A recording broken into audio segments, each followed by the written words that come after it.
문갑식의 진짜 TV입니다.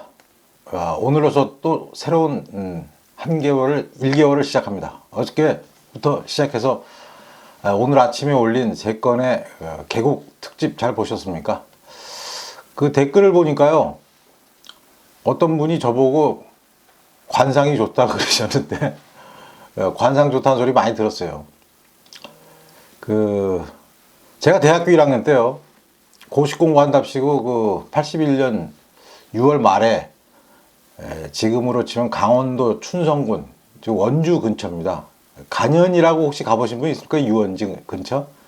거기에 이제 한 절에 들어가서 한 석 달 동안 고시 공부를 했는데, 그때 그 주지 스님이 저보고 총 6명이 갔거든요. 저희 친구들을 저 포함해서 3명하고 또 다른 팀 3명이 있었는데, 저를 붙잡고 당신은 대성할 테니까 성공하면 꼭 이 절에다가 전봇대를 세워서 좀 전기 좀 들어오게 해다오. 당시 거기는 전기가 들어오지 않았어요. 근데 저는 뭐 결국 고시를 1년 정도 준비하다가 중도에 포기하고 언론에 들어왔는데, 그 기억이 많이 납니다. 제가 전봇대를 세워드렸어야 되는데. 그런가 하면 또 어떤 분은 상당히 깔끔하신 분 같은데요, 저보고 너 코를 들이마시거나 쩝쩝거리지 않으면 구독자 수가 많이 늘어날 거라 그러시는데, 지금 제가 여기서 여러분께 방송하는 공간이 상당히 협소하고 좀 답답해요. 그래서 제가 아무래도 평소 버릇이 많이 나오는데, 오늘부터는 덜 쩝쩝거리고 덜 코를 들이마시겠습니다. 오늘도 개싸움입니다. 그래서 검찰과 경찰의 지금 싸움이 아주 가관이죠. 그래서 오늘 제목은 검찰은 문재인 대통령을 향해 민주주의 위배, 경찰은 문무일 검찰총장을 향해서 민주주의를 위배한다. 비밀 공개, 검경의 밥그릇 싸움 감상법, 이런 주제입니다. 어저께 문무일 검찰총장이 기자간담회를 했죠. 아주 이례적으로 긴 시간이었습니다. 105분, 1시간 45분이죠. 갑자기 기자회견을 하는 도중에 뭐가 흔들립니까? 옷이 흔들립니다. 흔드는 건 어딥니까? 이런 얘기를 했어요. 갑자기 그 기자회견을 하다가 양복 웃옷을 벗어들고, 쉽게 얘기해서 검찰이 정치 권력에 비틀린 측면이 있다 라는 기자 질문이 나온 직후에 그런 제스처를 썼습니다. 문무일 총장은 검찰의 정치적 중립은 옷을 보고 말하면 안 된다. 흔들리는 게 어느 부분에서 시작되는지를 잘 봐야 한다. 외부에서 정치적 중립을 흔들려는 시도는 있을 수밖에 없다고 했다. 사실상 검찰이라는 옷을 쥐고 흔드는 정치 권력을 비판한 것이죠. 제가 최근에요, 검경 수사권 조정 갈등을 보도하면서 어떤 분들은 혹시 이렇게 느끼셨을 수도 있어요. 저 문모는 검찰에 상당히 좀 경도된 시각을 갖고 있다, 그런 거 아닌가? 라는 생각, 그렇게 보시는 분이 맞을 거예요. 왜냐하면 제가 어제까지 방송한 부분에서는 경찰보다는 검찰의 편을 약간 드는 부분이 없지 않아 있었습니다. 그러면 그게 왜 제가 검사나 검찰을 좋아해서 그런 걸까요? 절대 아니죠. 제가 오늘 검경 밥그릇 싸움 감상법이라고 말씀드린 이유가 이제 말씀드릴 텐데요. 우리나라 검찰은요, 아주 이 검찰권을 남용하기로 유명하죠. 지금까지. 자기들한테 뭔가 약점만 보이면 물어뜯죠.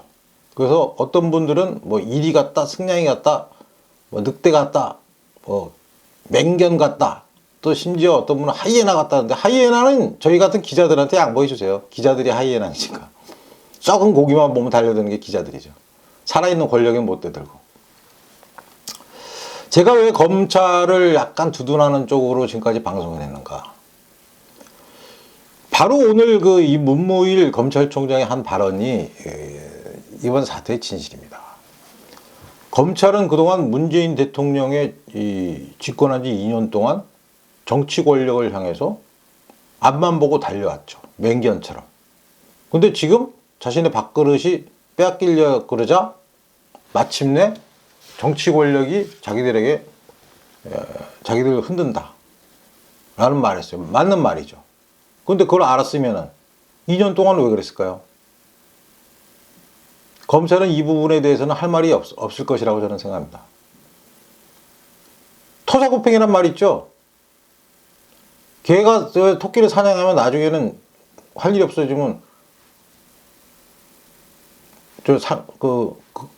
어디야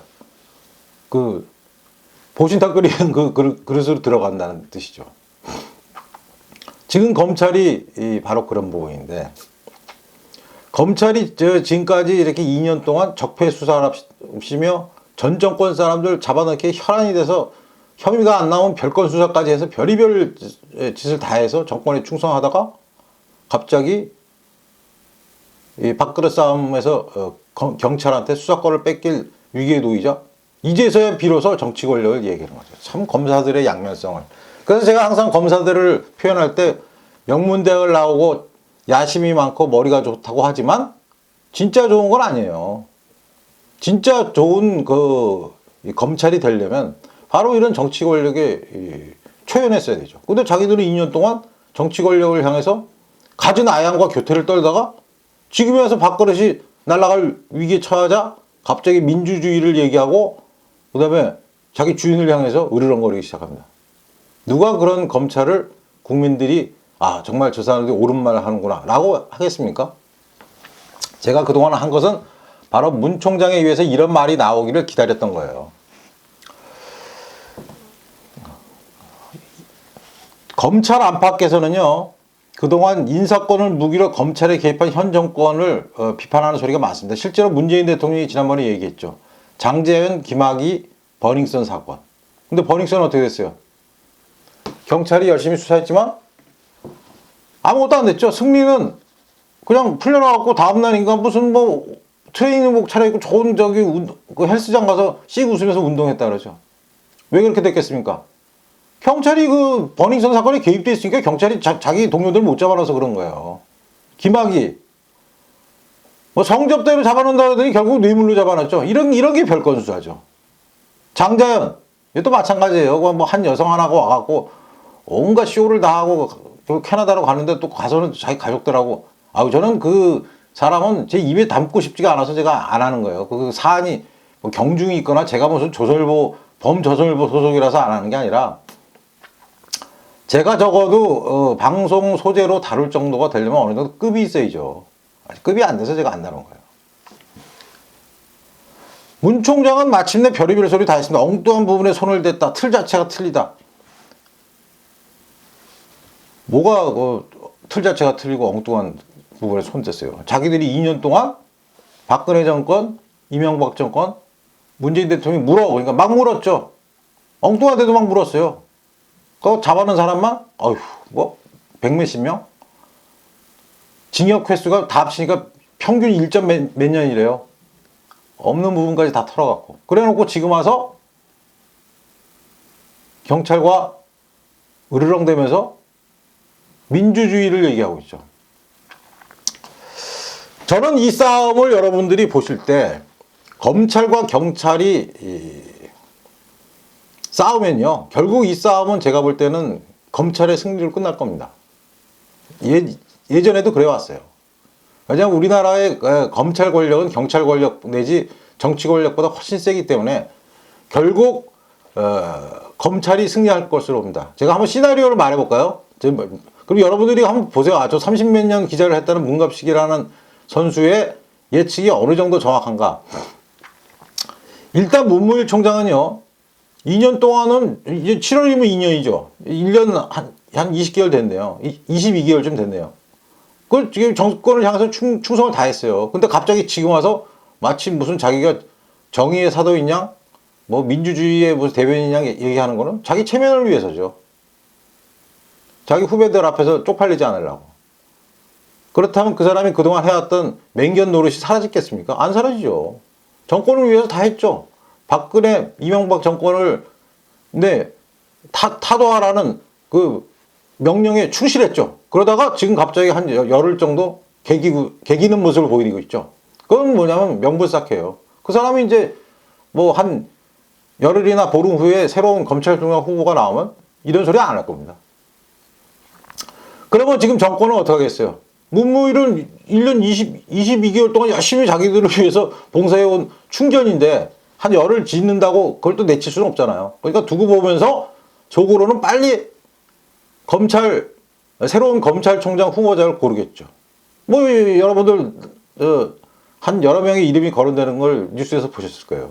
그렇게 되면 새로운 검찰총장 후보자와 문무일 총장 사이에 또 다른 타협이 이루어지겠죠. 왜? 문무일은 검찰에 하고 싶은 말을 다 했으니까 속은 시원하겠죠. 후배들도 후배 검사들도 그래도 문무일 총장이 나가면서까지 저렇게 얘기하니까 그래도 역시 우리 선배야. 우리는 할 말을 다 했어. 라고 하고 새로운 총장의 바톤을 이어받으면서 자 이제 그 정도 했으니까 우리 이제 또 일해야지 하면서 검찰이 그토록 바람하지 않던 몇 가지 부분을 청와대는 수정해 줄 거예요. 이런 식으로 해서 이번 사태는 마무리될 겁니다. 그럼 경찰은 자신들이 새로운 검사가 되는 것 같은 권력은 얻지 못하겠지만 상당 부분을 얻을 겁니다. 그렇지만 거기도 또 명분이 필요하기 때문에 어느 정도 검찰을 비판하는 소리를 내야죠. 오늘 벌써 나와요. 제가 좀 이따 말씀드릴 거예요. 이렇게 해서 양쪽이 서로 타협하고 새로운 검찰총장 체제로 넘어가면서 이제 이 사태는 유야무야 되죠. 그렇지만 간과해서 안 될 부분이 하나 있어요. 검사 동일체 원칙이라고 제가 말씀드렸죠. 검사들은 어떤 외부의 위기가 닥치면 한 몸처럼 마치 로봇의 합체 로봇처럼 한 몸처럼 하지만 그렇다고 그 한 몸이 진짜 한 몸이겠어요. 사람이기 때문에 여러 가지 다른 생각을 가진 분들이 많겠죠. 그런 중에 어떤 분들은 이 정권의 레임덕이 시작되는 순간, 저는 이미 레임덕이 뭐 올해부터 지금부터 시작됐다고 보는데 한 1년쯤 더 가면 레임덕이 완전 본격화될 거예요. 삐걱삐걱 별소리가 다 날 겁니다. 왜냐하면 경제가 완전히 망가지고 있기 때문에 그 경제 망가지는 거는 뭐 북한 문제니 뭘로 손을 쓸 수가 없어요. 그렇게 되면 이제 정권이 완전히 휘청거리게 돼요. 그때가 되면 아마 권력의 최정상의 주변에서부터 검사들이 치고 나올 겁니다. 그렇게 되면 이번 정권은 끝나는 거예요. 그렇게 이제 앞으로 3년을 보내는 겁니다. 제가 예상한 대로 되나 안 되나 한번 보세요. 자, 하던 얘기 계속 드리면 청와대와 여당은 문무일 총장이 이렇게 뭐 옷까지 벗어던지고 쇼를 뭐 혹시 좀 미리 예행 연습하셨는지 모르겠지만 검찰이 공개적으로 정부 정책에 반기를 들었다는 분위기지만 공개 입장은 내지 않았어요. 왜? 공개 입장 내면 검사들 더 흥분시키죠. 흥분한 사람 옆에 있는데 말리면 더 흥분하죠. 가만히 놔둬서 제풀에 자기 기운 빠질 때까지 놔둬야죠.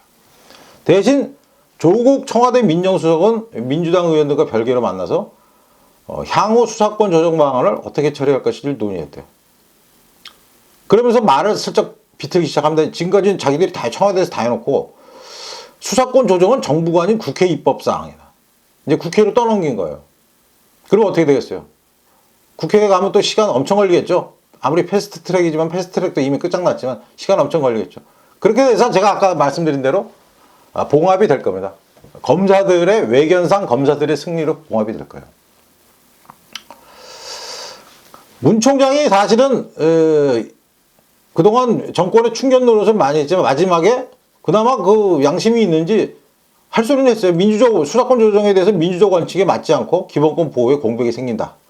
조정안대로 검찰의 무소불위 권능을 경찰까지 확대하는 것은 개혁이 아니다. 그러면서 검찰의 권력도 뭐 축소시켜야 된다. 축소. 그러면서 조국 수석을 향해서 한마디도 했어요. 현 수사권 조정안으로도 경찰 수에 대한 사후 통제가 가능하다고 조국 수석이 페이스북을 통해서 말한 것에 대해서 소잃고 외양간 고치는 식으로 문제가 생기고 나서 고치지 않는 것은 굉장히 위험하다. 근데 박상기 법무부 장관에서도 한마디 했죠. 검찰은 입 닫고 있으란 말이냐. 한 말을 다 했어요. 그러니까 문 총장은 아주 폼나게 문씨답지 않게 폼나게 2년을 보냈습니다. 24개월 동안 24개월이 2년인데 22개월 동안 열심히 정권에 충성했죠. 박근혜, 이명박 정권 사람들이라면 그냥 씨를 말렸죠. 그러고 나서 한 열흘, 와, 무슨 뭐, 민주주의를 하고 무슨 대통령이 대드는 듯한 모습을 보이고, 이제 하다가 한 열흘쯤 지나서 새로운 검찰총장 후보가 싹 등장하면 이제 빠지죠. 그래서 속으로 웃겠죠. 문 총장께서는. 아유, 일거양득 다 했네. 일타이매, 일석이조. 경찰은 뭐라고 했을까요? 경찰은요, 지금 민감용 경찰청장이 휴가 중인데요. 공관에서 이 문무일 총장이 검찰총장의 발언을 보고받았대요. 그래서, 자기들도 지금 문무일 총장이 하는 말은 민주적 원칙에 어긋난다 이랬어요. 그러니까 지금 민주주의가 검경이 다 민주주의를 입에 담고 있어요. 하지만 그 민주주의는 다 자기 입맛에 맞는 민주주의죠. 하지만 경찰청은 공식 입장을 내지 않았습니다. 왜? 현재까지는 경찰이 유리한 상황이기 때문에 괜히 뭐 공식 입장을 내서 긁어서 부스럼을 만들 필요는 없죠. 하지만 경찰 내부에서는 이글이글거리죠. 이미 합의된 내용까지 뒤집으는 문 총장이야말로 민주주의에 반한다. 또 그다음에 그동안 공론의 과정에 참여해 놓고서 자기들 입장이 반영되지 않았다고 엉뚱한 처방이다라고 주장하는 민주주의에 반한다. 수사권 조정이 코앞에 다가오니 결국 검찰이 국민의 기본권을 내세워서 여론에 호소하는 방법을 쓴다. 그러면서 경찰 총수들 요새 막 잡아놓고 있잖아요. 그런 것에 대해서도 경찰을 견제하려는 책략이다. 예를 들어서 강신명 전 경찰청장이 전현직 구속됐잖아요. 거기에 대해서도 수사권 조정과 관련이 없다고 문무일 총장을 했지만 경찰에서는 믿기 어렵다. 이런 얘기를 했죠. 자, 여러분들이 이 감상을 이렇게 하시면 돼요. 다시 한번 요약해드리면요. 이것은 검찰의 쇼입니다. 그리고 경찰은 가만히만 있어도 떡이 떨어질 텐데 왜 이러고 있어? 왜? 청와대가 공언을 했죠. 검찰 권력을 축소하겠다고 했으면 반대급부는 경찰이 받는 거니까 경찰이 가만히만 있으면 지금 굴러들어온 떡이 있어요. 근데 떡이 굴러들어오는데 괜히 나설 필요 없죠. 경솔하게. 검찰은 자기들이 이런 식으로 해오면서 공개적으로 반기를 들은 척하면서 국회에서 어느 정도 이제 빼앗길 듯했던 밥그릇의 일정 부분은 찾아오겠죠. 그리고 봉합을 시키는 겁니다. 하지만 이런 사태에 대해서 불만을 품은 일부 정의로운 검사들이 있다면 레임덕이 시작되는 한 1년 후 내지는 올해 말부터 여러분들은 신문이나 방송 또는 문갑식 제 입에서 게이트라는 단어를 들으실 날이 올 거예요. 게이트. 게이트가 뭐예요? 초대형 사건이죠. 정치 권력이 관련된 초대형 사건 게이트. 여러분들 흥미진진하시죠? 이 정권은 아주 이렇게 정치는 생물이란 말 있잖아요. 여의도 국회 주변에 기자들이 가면 제일 먼저 듣는 얘기인데 정치라는 건요 생물처럼 죽은 것 같아도 다시 살아나고 사람은 죽으면 그냥 죽어버리고 말잖아요. 정치는 죽은 것 같은데 살아나고 뭐 살아있는 것 같은데 다시 꺾어지고 아주 요란하게 움직입니다. 그래서 정치는 생물이라고 하는 거죠. 이 정치 생물이라는 표현이 이번 검경 수사권 조정 사태에서 최초로 모습을 보였고 향후에는 제가 예견 드린 대로 흘러갈 것 같습니다. 저는. 문갑식의 진짜 TV를 사랑해 주시는 여러분들의 성원에 힘입어서 구독자 말 8,000명을 돌파하고 이제 2만을 향해 착착 한 걸음 한 걸음씩 옮기고 있습니다. 문갑식의 진짜 TV는 기존의 신문이나 방송에서 보지 못했던 특종이나 뉴스의 이면에 담겨있는 새로운 시야를 여러분께 전달해 드립니다. 여러분께서 구독이나 좋아요 또 널리 per려주시고 뭐 후원도 좀 가끔 해주시면 저희는 더 힘을 얻어서 열심히 하겠습니다. 감사합니다.